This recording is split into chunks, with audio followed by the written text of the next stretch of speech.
Be strong and courageous. Anywhere you see a gap between what you think might be possible and what is, that's an opportunity for an entrepreneur to dive in. There are ways to succeed. There are models in entrepreneurship, investing. There are people who have found a path before. To dream about like what are the talents that you have and what are the things that make you come alive.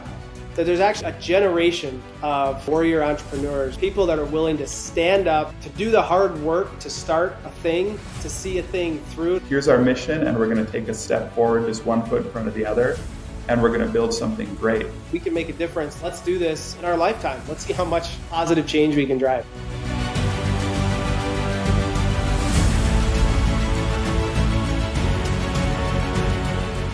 All right, welcome everyone to another episode of Take Your Mountain. I'm your host, Jason Weimer, and today we have the pleasure of interviewing another Gratūs partner, Skip Johnson. Welcome, Skip.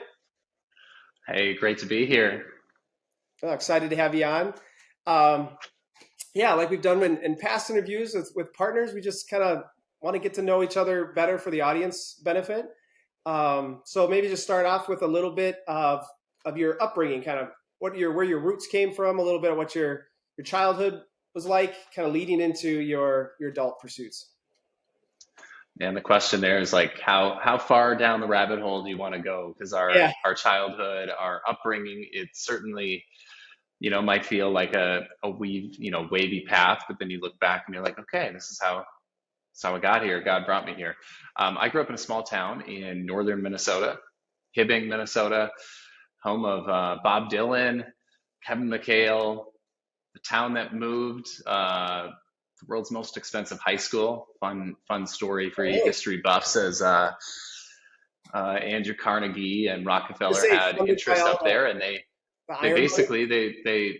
iron ore deposits were under the town of 18,000 people, so they paid to move the town, and in exchange they built an incredible high school. So those were kind of our claims to fame. Small town. My dad was a teacher. Mom stayed home until maybe I was junior high age, and she went back to teaching. And you can't tell it here, but I'm 6'5", not your typical wrestler build, but I wrestled through high school. Dad was the coach. I was kind of born into it, and share that because I think it led to work ethic. It led to a willingness sometimes to put your neck out there, because on a wrestling mat you got a team component, and you want to perform for the team, but there's nobody to blame except you. So did that, went to North Dakota State in Fargo, North Dakota, originally for architecture, because I knew I loved design and ideas and space, and pretty soon realized business was more of a passion. Jason, you and I in some ways are cut from the same cloth. Looking back, I was always more comfortable actually around adults as a kid than I was, I wasn't out playing. I wanted to listen to my uncles talking about the deal that they did, the business that they had. My grandpa was a successful investor, and I gave him $1,000 as a 13-year-old to invest. And I think he was like, what the heck? Who's this kid? And it's like, well, I didn't spend any money because we lived in the country, and I mowed a lot of lawns. And I knew that the stock market could grow. And so that was the beginning of an investing journey, and kind of, passion for entrepreneurship, deals. Just curious, what did your grandpa do? Did he open up a brokerage account for you, or what did he do with that for you? I wasn't raised with much wealth, but when my grandparents on the other side passed away when I was really, really little, when the family sold the house, there was a little bit of money left, and my parents put a bit of money in, I guess, some kind of an UPMA account or whatever, a uniform trust for minors. It was basically a college account. Cool. And so I got to see, over the years, sometimes we'd have to file a tax return because my grandpa was a good investor. And so I was like, I made $600 on that account last year. I should do more of that. Here, Grandpa, here's $1,000. And I think he's like, oh my gosh, I don't want to lose my grandson's $1,000. Big responsibility. But, I think, he explained, he'd talk to me about, you're investing in some of the greatest companies on the planet. And I always thought that was interesting. That's cool. So pretty early got me shifted towards a mindset of business, investing, entrepreneurship.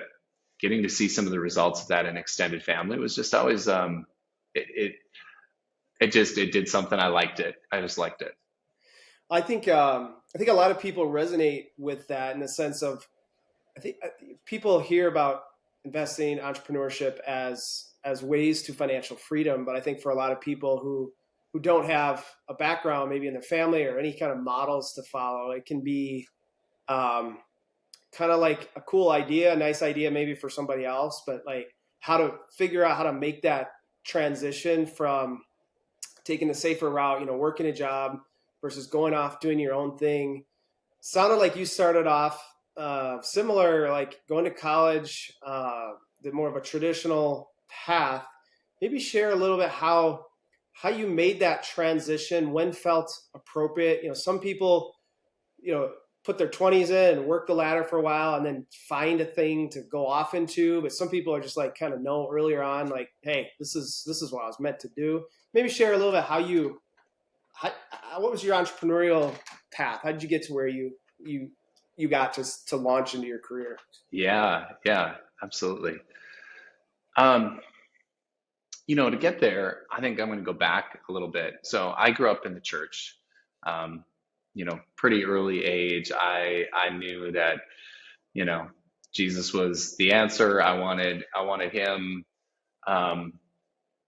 But also in a weird kind of I guess I'd call it like a broke Christian mentality. Like, how much is too much when, are you chasing money instead of like, and if you're really spiritual, if you really love the Lord, you'd probably be a missionary in Africa or a pastor. Like, I thought those were like the two spiritual career paths that I could have chosen. And I wasn't like really drawn to either of those. I always had some fascination with finances, with business, didn't know how to do that. I think had this inclination that I really wanted to have, to make money someday. And honestly, that came probably out of two areas. That came out of maybe the pain of not having a lot. We didn't have much growing up. But it also came out of just like somehow I was wired as like, I love problem solving. I like thinking about things. I was always quick with like math and numbers and stuff and figuring things out, but not sure where the career path would go. And ultimately not having any great like model as to how do I do that, right? Like most of the entrepreneurs in our family went through a more traditional model. They were doctors who built some wealth or lawyers who built some wealth, or various white collar that then expanded into investing. And then there was maybe one blue collar business, which was a family lumber yard. But I don't know how, like, I always heard that story, like, Ray was really successful now, but my uncle being like, yeah, I was framing houses at 20 and it was terrible. And then went into sales at this, and a really roundabout journey to like kind of ending up accidentally as an owner. So I didn't have a path. Okay. I knew there was like a desire. I had a tension of, can I follow God and want to chase money like at the same time? Like, what about this Bible verse that says, you either like love one or the other? And of course now, like, I understand that was maybe a flawed that was there's a lot of nuance to that, right? Like, you can only serve one master, but there's nothing inherently wrong with being successful. Like, if you're an entrepreneur, you can serve so many people, you can be generous and all of that, but that was part of the journey.